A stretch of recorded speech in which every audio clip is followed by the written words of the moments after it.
It's a boy or a girl. I swear I already saw those famous dimples. Oh, shut up. You're such a crazy man. I'm crazy in love with you, with this new baby, with our family. Dr. Stone. Oh, hold that thought, would you? Dr. Stone, 2945. Hubbard, what you got? Are you sure? Dr. Roberts. All right, no, let's just sit on this until I decide what to do. Yeah, thanks. Bad news? Well, it's just some work I really wish I had not followed up on. Is it about David's case? It's about those letters that he left for Amanda Greenlee and Marissa. Had them tested. For fingerprints? There were no fingerprints. I mean, if David wrote those letters, he was wearing gloves. It doesn't make any sense. I know, which is why I had his signature analyzed. Those suicide notes? Fake. I saved your life. I'll just be happy if I get to watch pretty sunsets over whatever ocean or sea or lake we end up by. Europe, huh? How's your French? Ooh, you're Italian? German.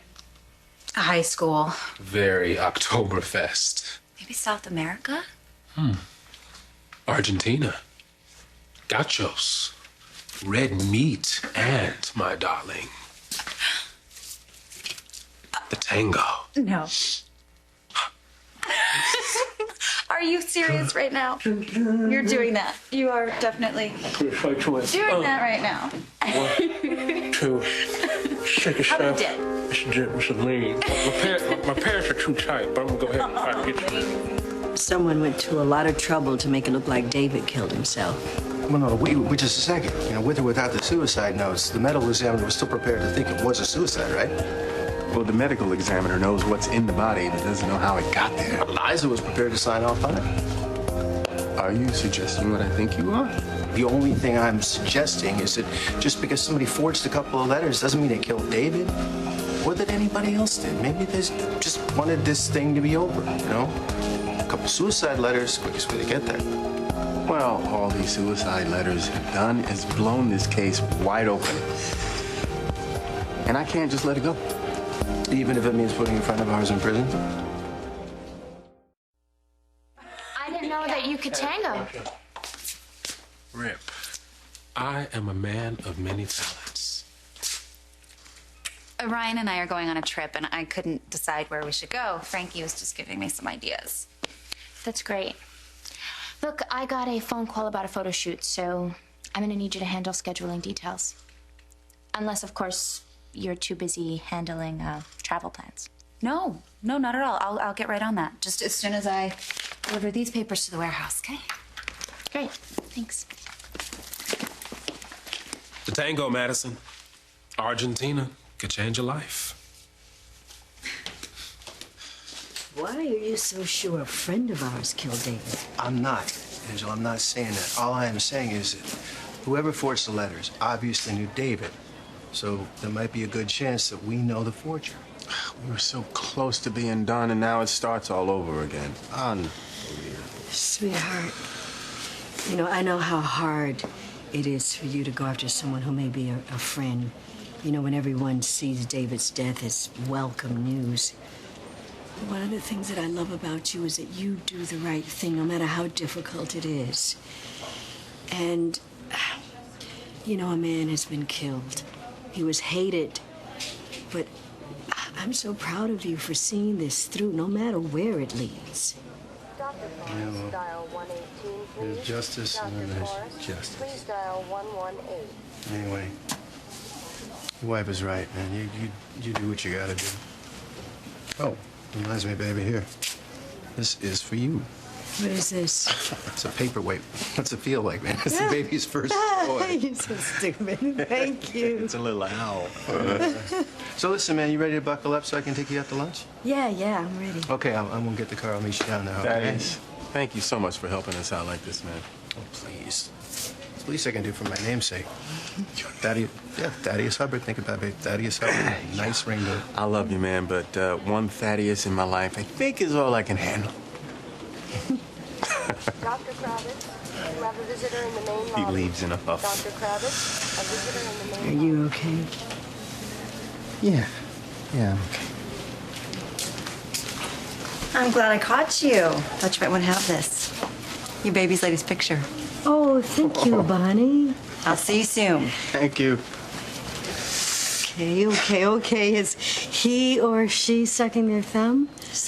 Well, Can you see the chin? The nose? Listen, I know actually- you were just BSing about the no, dimples. come on. Actually, it's kind of a little blur and a bigger blur. Well, that blur is our baby, and it's going into the scrapbook. Scrapbook. Yes, What scrapbook? the one that I'm going to start when I get home. I love you, Max. I love you too. And our baby is so lucky to have a daddy who always knows the right thing to do.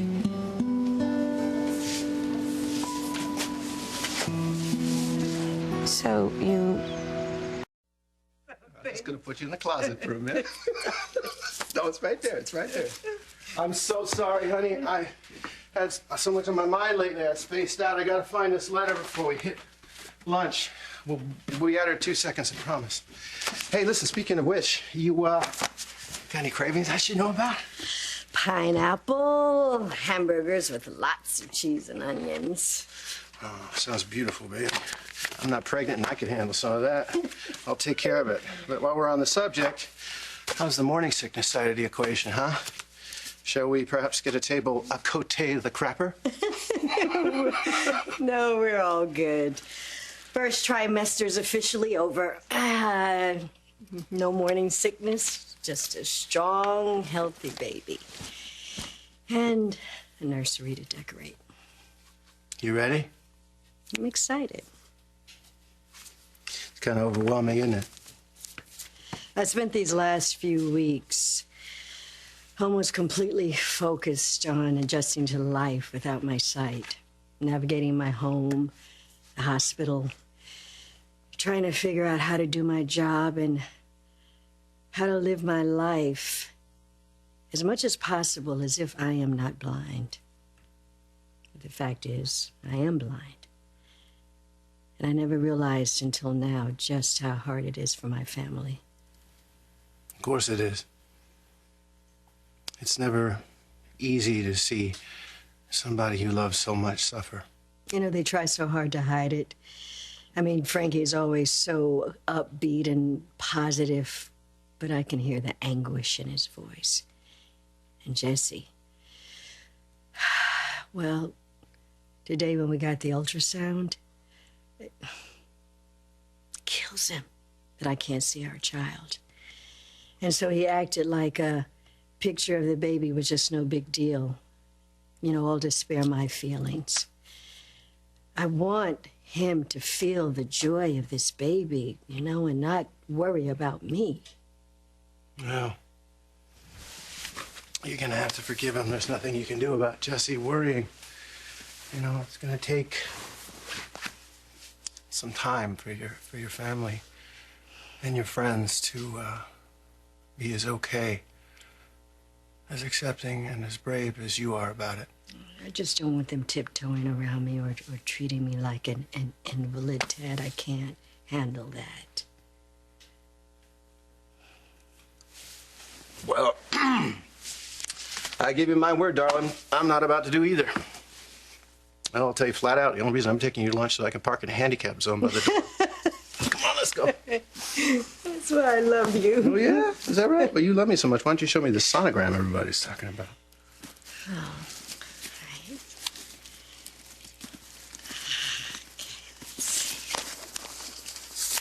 Oh, What do you think? well, it's upside down for one thing.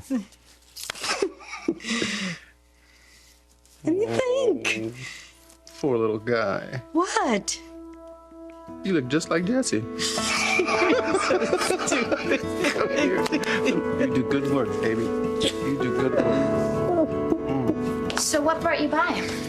Well, I had a late shift, so I figured I'd come by and take my gorgeous, beautiful wife out to an early dinner or movie. A date? Something like that. We haven't had one of those in a long time. Yeah, and that's just wrong. So, what do you say? You and me, bucket of popcorn in the dark? How could I say no?